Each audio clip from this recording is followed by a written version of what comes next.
If you study it carefully enough, really dig into the symbols on the images, tarot will show you how to set your priorities and figure out what is most important for you to put your energy into from day to day and week to week.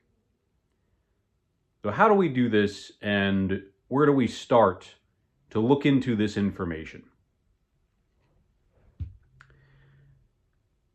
The way that the tarot is set up is that you have cards 1 through 10 and the courts in each of the 4 suits, and then cards with the Fool and 1 through 22 in trump cards.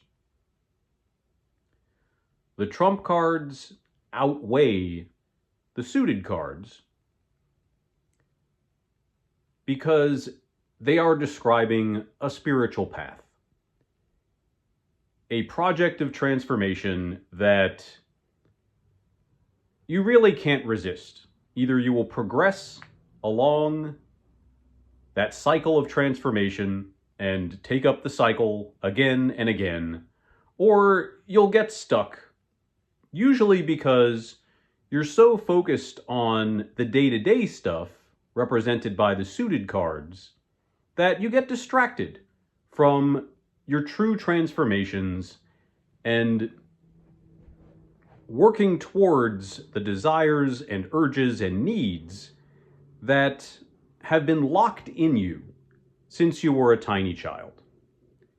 Everybody is working on this project in a different way based on what they have inherited, where they have come from, and the kind of person that their experiences are transforming them into.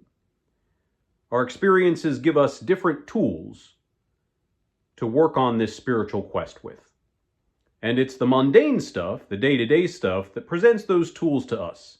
Whether those tools are ideas, patterns of emotion, physical objects that are aiding us in our day-to-day survival, our interaction with all of that stuff that seems basic, mundane, regular. It transforms our mind and our emotional makeup and gives us information about how to progress in a spiritual way. So, as far as the tarot is concerned, the way to figure out our priorities is first to make sure that we're going to survive the day. Whatever that takes in our current context and the stresses that are weighing upon us for that day. Get through the day. But as you gain experience, as you progress in maturity, assessing how to get through the day should also have something to do with your personal spiritual journey. As you are doing energetic exercises, as you are talking to people who you trust and you love, and interacting with them, and then looking back on yourself and thinking, well, as I look back on the way I behaved, the things that I said, do those reflect the person that I truly believe that I am? The self that is most dear to me? Did I give that self as a gift to the people that I've been interacting with? As I have been doing energy work, in your meditations, in any opportunity that you have to assess your energy and connect with what's around you, is the energy that you are producing a full reflection of that inner person? When you connect it with others, are you connecting it with your deepest, most honest self, the self that is vulnerable, the self that has great needs that you know that you can't just produce out of nowhere, like courage or the will to get out of bed? Your spiritual needs are more than that. They require this process of transformation in order to fulfill. So often as we reflect on these things, we find, man, I behaved in some particular way. I was working with my emotions wildly or inaccurately. I said things I didn't really mean and found that, man, I sound like my mom, I sound like my dad, or I'm just repeating this pattern that I went through with my siblings or people I grew up with, that it seemed okay when I was young, but now that I look back at it and I think about all the contexts that I'm trying to behave and live in, I realize that those habits are not the things that I want to characterize me. I am looking for ways to correct these habits and find the ones that truly display that inner self. So, how exactly do tarot cards help us to figure out how to go through this process and make it better? The key to our spiritual growth as far as tarot is concerned is in the World card. This card portrays the entirety of a person's reality in a single symbol. We are continually moving through this portal of victory, developing our most vulnerable but also proudest self that is capable of acting, of understanding who we are, and negotiating, well, if this is the absolute truth of myself, how do I influence and utilize these four aspects of the world that I'm in order to make this self more apparent, make this self more true and obvious in every interaction that I get myself into. And sometimes we are really refining the action of that true self and who that's going to be, what we need that to look like in order to fulfill ourselves, and make this true self a person that our inner child can be proud of, that our inner child wants to grow up to be and affect other people. But sometimes our issues are more about how exactly we connect this self to what's outside of our subjective perspective of the world and the way that we experience it. It's a challenge to get the internal to the external. So the creatures here are helpful examples. We can think of our interactions with animals, with things in the natural world, and figure out, well, how do they interact? How do they deal with their problems? How do they solve conflicts and continually survive? And is there a lesson in that I could use? The patience of the bull, the lion's ability to determine when to burst out with energy, be active, attack prey, and when to rest, when to move from place to place because the herds are too thin, which prey to attack among the herd to be sure that they will have food in the future. The eagle's ability to sum up this enormous expanse that they can see before them and determine, am I going to continue to soar up here? Am I going back to my roost? Do I see something down there that is useful for me now? Or do I need to return to this location later? How far am I going to go? Can I stay in this area? Or do I need to use my ability to transport myself to go somewhere entirely different and restart things there? And the angel here, or this protective guardian spirit, as I prefer to think of it, are we fully managing the emotions that we have inherited, and is the flow of our emotional life matching that of the world around us? Are we finding ourselves connecting with the right people at the right times? Are we constantly anxious or in conflict when it comes to our social relations, the people we spend time with, the way that we come into community and express ourselves? Because guardian spirits, they don't just stand between us and danger, they make sure that we are in the flow that will allow us to survive and keep us safe because we're in the right place. They direct us to the right moments, the right situations for us and our growth. Are we being appropriately challenged by the people that we are around, or do we feel like they are continually holding us back and resisting the evidence of the true self that we are continually trying to show them? There's a lot to think about just in the way that we might imagine these creatures interacting with the world and representing the basic elements that they're personifying. The bull for earth, the lion for fire, the eagle for air, the protector for water. How are we utilizing the energy of those elements in our life? And again, are we able to allow those elements to reflect who we truly are, or do we feel like we are coming against them often? That when we feel like a fiery person, we don't really feel like our true self.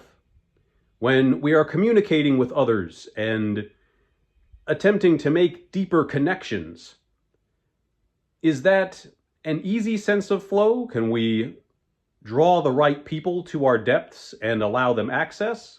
Or are we constantly worried about who we're going to let in and exactly how we're going to characterize that deep self? The further lessons that we can take from these abstract, more idealized ways of thinking about these parts of life are in the tools that the suits are represented by. So when we think about earth energy in our life and whether we need to prioritize that and work on it in what we're doing day to day, the symbol to contemplate is the coin. Now, obviously, coins represent money, something that we can exchange and trade.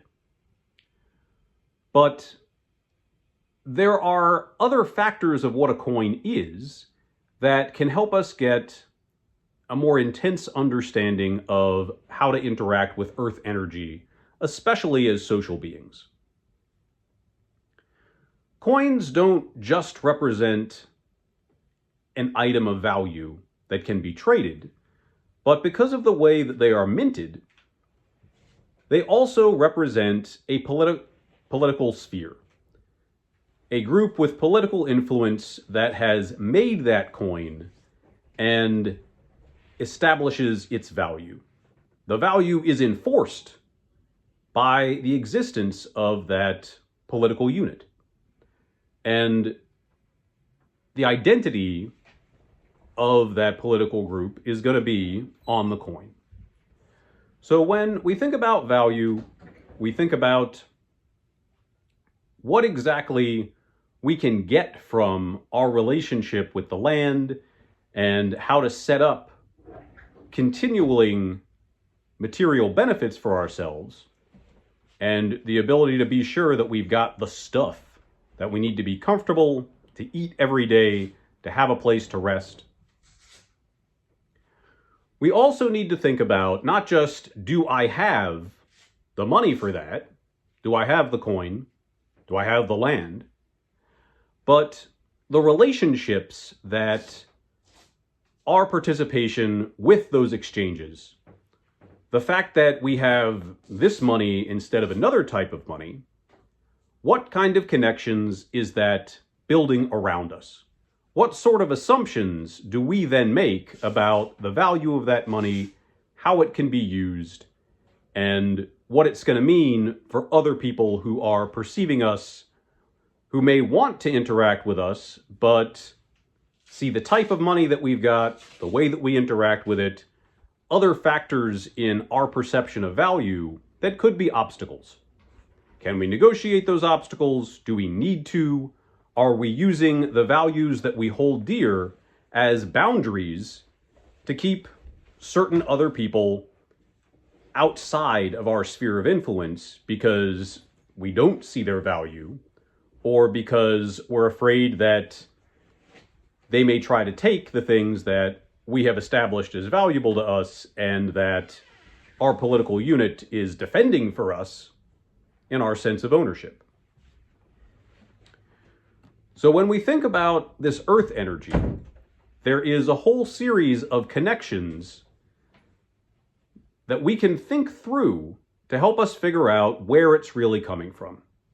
And there are a lot of deeper assumptions that we often make about why we need the stuff that we need.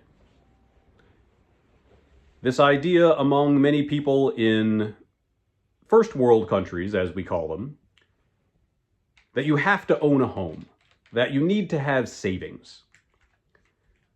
Are the conditions under which the political unit that has oversight over this place, are they making that possible? Are they showing you that the money that they're offering you is prioritized for those purposes?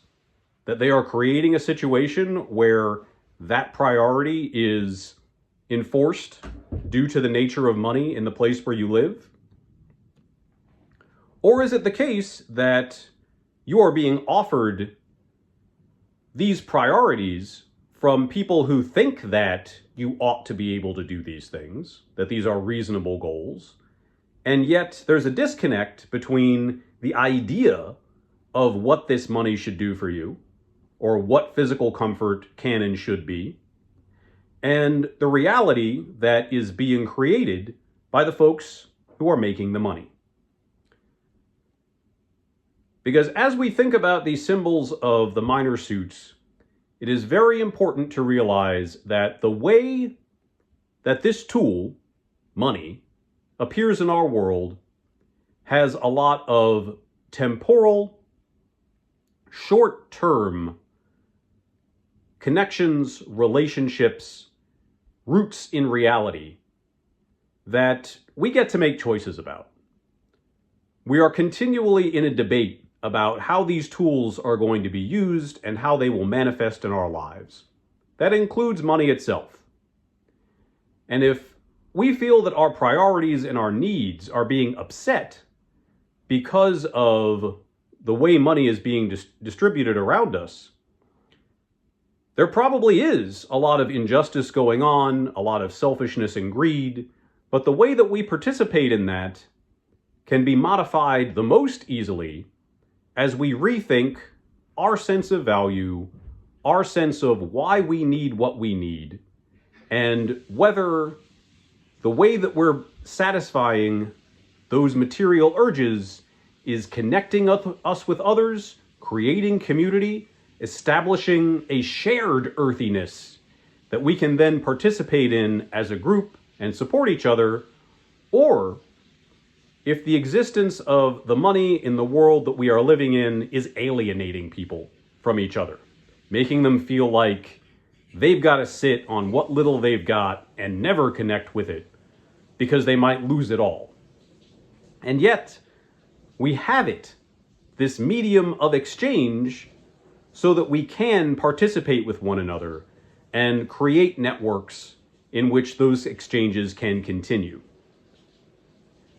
So do think deeply about what your finances make of you. What relationships are implicit in the way that your needs are being met, and how that could possibly continue, considering what your values are and what you want to get out of them. Now, though a lot of us are focused on those core physical needs, and with good reason, we want to know that we're going to have a place to sleep, a roof over our head. It's nice to know where your next meal's coming from. But this element, that of fire, representing the way that we use our time, how our energy is committed to things, and also the processes that we use to get stuff done together.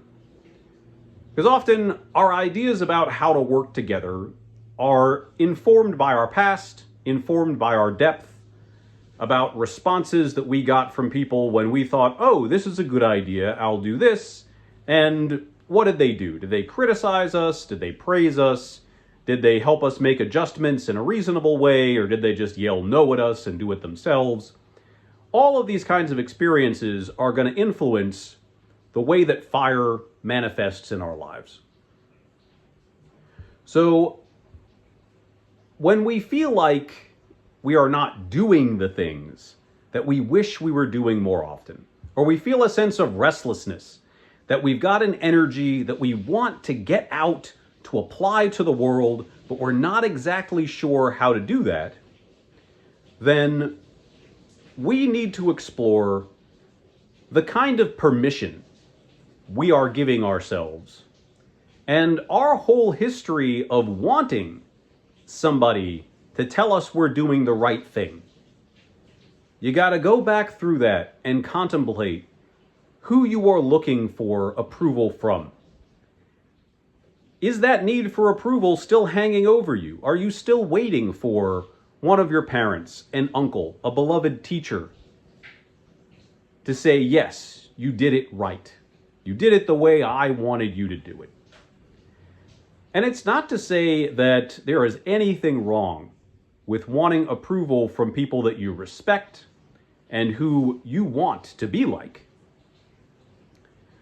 But we also want to be sure that we understand what that approval means to us, where it is coming from, and the values that inform whether or not we are approved. In thinking about fire, it needs fuel, it needs a chance to grow, and it also needs reasonable boundaries. Our fiery energy can be dangerous if it gets out of control. We can hurt ourselves, we can hurt others, we can destroy resources that could have been used effectively. And it's not to say that everything has to be entirely 100% efficient, but considering how we are utilizing the fire in our life can help us to feel like we are applying our energy in a way that is appreciated by others, and that we are not committing errors that may create disappointment. But still, the important thing here is to recognize what you're using for fuel, what gets your energy up and keeps it there, and also the fact that we all deserve flow in the way that fire energy works in our lives. We can't be a bonfire every minute of every day. Because we are living creatures, we gotta let our internal energy relax, die down to embers, warm us in a way that allows us to reflect and consider how we're gonna build the next fire. Find the right fuel for that fire, put it where it should be, in a reasonable place for it to burn, and let it go. So that's to say that when we have desires, we want to make sure that we are exercising them with the right people who are going to appreciate how we're doing what we're doing and getting what we want. And also that we are serving as a model in the way that we perform those desires, that other people can look at and say, yeah, that's the right way to do that. That's the right way to do romance, to do conflict, to pursue your ambitions. I'm really glad that this other person is using their time in these ways because it gives me good ideas about how I can do it. When you're having those exchanges, when you're both seeing people who do that and getting appreciation from others who say, wow, I liked how you did that thing. That's how you know that you are creating fire energy that's keeping everybody warm and giving everyone a chance to go through the excitement of this kind of transformation.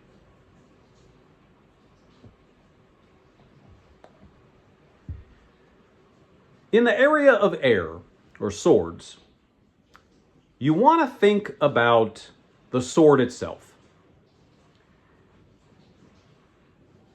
The sword represents a symbol of potential authority, so you should listen to me because I have this fancy sword that represents relationships that I've got. It represents my taste for a fine weapon that I know is well made and that I can trust. So I knew which weapon to get that suits me and my purposes.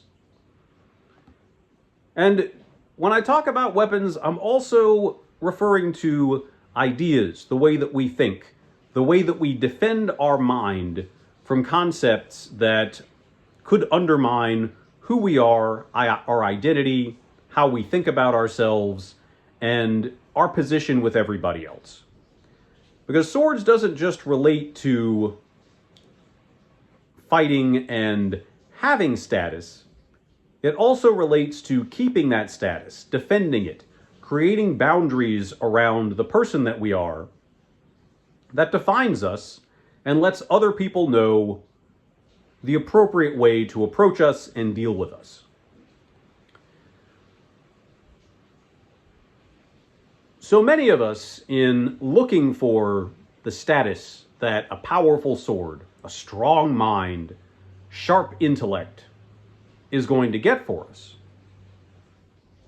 sometimes we can become too defensive. We take the sword out too fast. We are too willing to cut somebody else in order to let them know that we're dangerous.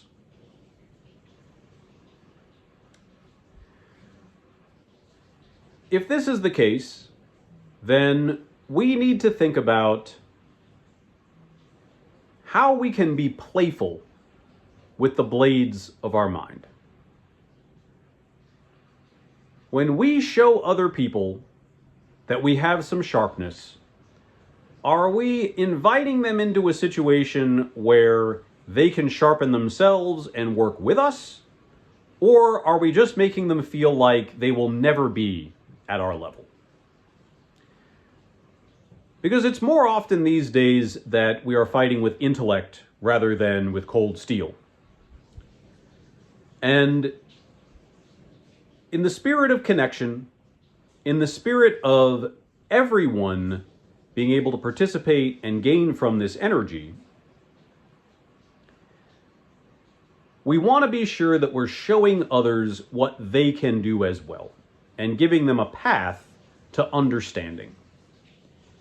If we don't do this, and we are continually defending ourselves, building a wall of blades between ourselves and everybody else, because of what we think, what we know, the ideas that we have grasped upon, then in those situations, we're making it impossible to get that information out to others in a way they can really appreciate and build upon. It is like a master swordsman who intends to die with all of his techniques and secrets so that no one will ever know how to be as good as he was. Again, that kind of isolating tendency is not going to put you into the mode of what the world card suggests, in that you've got to get what's in here outside so that other people can make use of it, and you've got to take what's outside and bring it in. If you are so thoroughly defended that nobody ever gets to you, then it is very likely that you will be unwilling to learn what others may have to offer, and your techniques become stale. Your ideas become uninteresting. They are no longer connected to what is going on around you with everybody else. And one of the things about air and this suit of swords is that the context changes fast. Every few years, we've got a whole new popular vocabulary, new technologies we are using both to communicate and organize information, if you do not keep on top of that and stay flexible, then you will find that no matter how good your information is, other people will see it as irrelevant because you're not speaking their language or putting it in a format that they can access. So if we truly want to be masters of honing our minds, defending ourselves, refining our thoughts, we've got to make sure that there is an invitation packed into the thoughts that we have, a way to access the best of how we think, and also for us to be humble and say, well, I've been working on this idea with these techniques and concepts. I've been thinking about this for a while, and I've still got questions in here. Surely there is someone I can connect with on a deep intellectual level, talk through these things with, transform my vocabulary, transform my understanding, so that I've got something refined that now other people can share, cultivate, and utilize because I contributed to them, they contributed to me. The sword is not just about making sure that we are so protected that no one can ever get close to us. It is about figuring out how to use and refine tools so they only improve and they create a more interesting conversation for us to refine ourselves with. Now, finally, in the suit of cups, we're thinking about emotions, about the way that our experience, memories, dreams accumulates in our life. When we're trying to find that childhood self with our deepest needs and interests and the seat of our passions, considering the history of our emotions is going to help us to satisfy that inner child. So that when we feel like we're not connecting well with others, that we are thinking about the other three elements, as I've suggested. What's getting in the way as far as our values, our viewpoints, the way that we approach people. But then here, we also want to be sure that we are sharing those emotional musings with people who have a lot of sympathy for us, who want us to succeed and want to be a part of that story of success and progress and see us grow.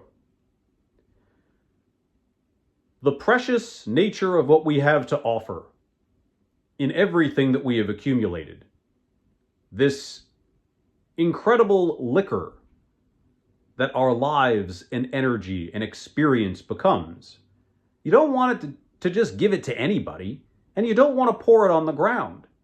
It is the precious essence of your memory and your life and what you can be.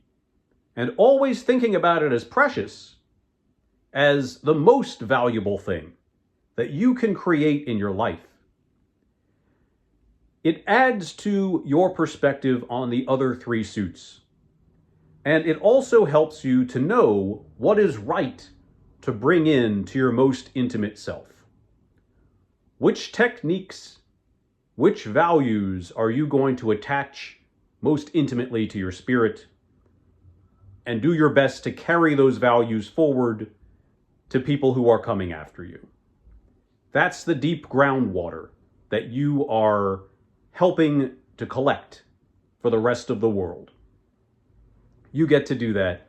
You get to make choices about it. And those choices are going to matter to the people who you have experiences with and the people who come long after you, never knowing your name, but still feeling the influence of what you decided to be and participate in. We are making these accumulations every day. I think about it as even just one droplet every day of who I am becoming, who I know that I need to be for others, and letting that drop into a deep well of possibilities, of the future, not knowing what's going to come of it, but knowing that I've got to contribute the best because I intend for it to continue to accumulate over a long period of time, and I never know how much I'm going to have left, how many more opportunities I'm going to have to contribute. And then we may consider how that emotional water of life is flowing into the earth. So we go back from water to earth. How that is helping things to grow so that they now have energy, they are participating in time, they are transforming in a material way that then allows them to utilize energy and become exhausted and go back into this whole cycle. But the water has to be there in order for the earth to be fertile and create more possibilities, new transformations and growth. And it's the same inside us. As we have emotional experiences, our sense of material value is going to change. So we have different interactions with people as we attempt different ways to attain material satisfaction. The way that we feel about the stuff itself and the process that it takes to create that stuff and get it out to people, it's going to change over time. We're going to have feelings about what's better, what's worse, what's really worth this whole energetic cycle. And as we consider our true essence, the nature of who we really are the things that we are putting into the world a reflection and a reminder of that true self and the impact that we would like to have on the setting that we have been giving. I really hope that all of this has been of some inspiration to you, that it helps clear up for you which area of your life you need to focus on right now, and exactly who it is that you do want to be in your next series of transformations. If you would like person-to-person help with this, please contact me through my website, either for readings or spiritual advisement. And do please consider my Patreon if you would like a regular relationship with an expert tarot reader who can help guide you through series of transformations after transformation, helps to understand who you have been, who you would like to be, and establish a clear path to attain that spiritual growth. Have a fabulous day, and take care.